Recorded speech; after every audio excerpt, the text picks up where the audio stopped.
Hello, welcome back to my YouTube channel. In this video, we will discuss about thymus gland. So, बिना time waste किए let's begin our video. So, thymus gland क्या होता है? Thymus gland एक bilobed gland है और इसकी shape कैसी है? ये triangular shape. So, thymus gland is a bilobed gland and triangular in shape. इसकी लोकेशन क्या है? These lies in upper part of mediastinum behind the sternum and extends upward into root of the neck. क्या कहा गया है कि जो हमारा थाइमस ग्लैंड है वो मीडिया स्टर्नम के ऊपर वाले हिस्से में है और ये स्टर्नम के पीछे है। ये स्टर्नम है, इसके पीछे प्रेजेंट है और वो एक्सटेंड कर रहा है हमारी नेक की रूट से ऊपर वाली डायरेक्शन में। ये नेक की रूट है तो इसके ऊपर वाली डायरेक्शन में वो एक्सटेंड कर रहा है। उसके बाद हमने इसमें बात की है इट्स वेट। तो its weight about 10 to 15 gram at birth, grows until puberty when it begins to atrophy. क्या कहा गया है कि जिसका वेट है वो 10 से 15 ग्राम के बीच में होता है जब स्टेज क्या है, बर्थ स्टेज है। उसके बाद बर्थ स्टेज से ये ग्रो होता है प्यूबर्टी तक, जब तक जो पर्सन है वो प्यूबर्टी अटेन नहीं कर लेता तब तक इसकी ग्रोथ होती है। उसके बाद ये स्टार्ट कर देता है एट्रोफी। एट्रोफी का मतलब क्या है कि जो हमारा वेस्ट है उसको ये लूज आउट कर देता है, उसमें हेल्प करता है। ठीक है, उसके बाद इसका जो मैक्सिमम वेट है वो प्यूबर्टी स्टेज में, क्योंकि ये ग्रो करना बंद करे तो एट द प्यूबर्टी इसका जो मैक्सिमम वेट आता है वो होता है 30 to 40 gram. So its maximum weight at puberty is between 30 to 40 ग्राम। उसके बाद जो इसमें कहा गया है वो ये कहा गया है कि जो थाइमस ग्लैंड है वो मिडल एज में जो उसकी बर्थ स्टेज में जो उसका वेट होता है उसे वापस अटेन कर लेता है। मतलब कि by middle age it has return to approx its weight at birth. जो बर्थ में उसका वेट था उसी वेट में वो रिटर्न हो जाता है, अटेन कर लेता है वही वेट मिडल एज में।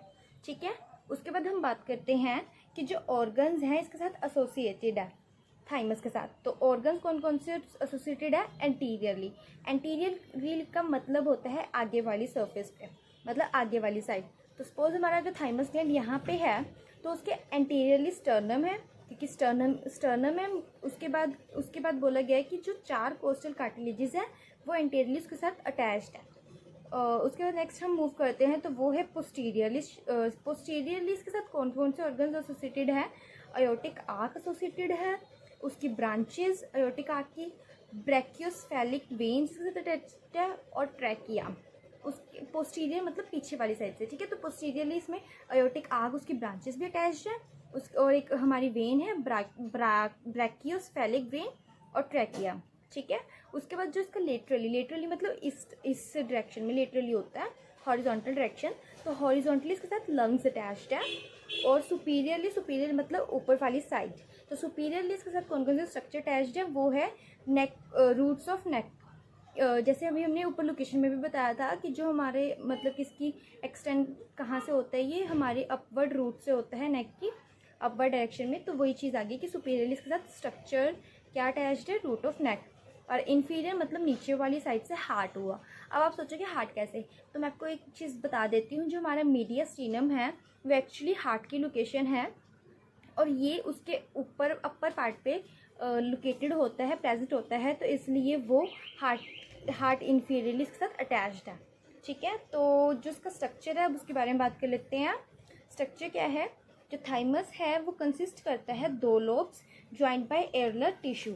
सो क्या कहा गया? The thymus consist of 2 lobes joint by areolar tissue. जो एरियलर टिश्यू के साथ ज्वाइंट होती है 2 लोब्स, उसके साथ ये बना होता है। ठीक है, उसके बाद बोला गया है the lobes are enclosed by a fibrous capsule that dips into their substance dividing them into lobules that consist of an irregular branching framework of epithelial cells and lymphocytes।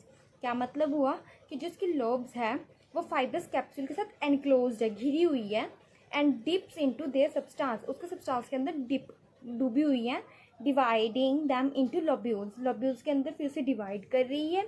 जो लोब्यूल्स कंसिस्ट कर रहे हैं आगे irregular branches को lobules की, और जो epithelial cells और लिम्फोसाइट सेल्स हैं उसके फ्रेमवर्क को। उसके बाद बोला गया कि जो थाइमस ग्लैंड है वो प्रोसेस करता है मैच्योर टी सेल्स की प्रोडक्शन में और ये डिस्टिंग्विश करता है सेल्फ टिश्यूज़ में और फॉरेन टिश्यूज़ में। और इसका सबसे बड़ा रोल क्या है कि हमारे इम्यून सिस्टम में, डिफेंस मैकेनिज्म में भी हमारी हेल्प करता है। और इसका मेन काम यही होता है कि मैच्योर करता है टी सेल्स को। सो आज की वीडियो में इतना ही था। हम समराइज़ कर लेते हैं कि हमने पढ़ा क्या है। तो हमने सबसे पहले पढ़ा कि थाइमस ग्लैंड क्या होता है, उसकी शेप और उसकी लोकेशन, उसके वेट के बारे में। उसके बाद हमने डिस्कस किया है इसमें कि उसके साथ कौन कौन से ऑर्गन्स एसोसिएटेड है। उसके बाद हमने बात की इसके स्ट्रक्चर की कि इसका स्ट्रक्चर क्या है।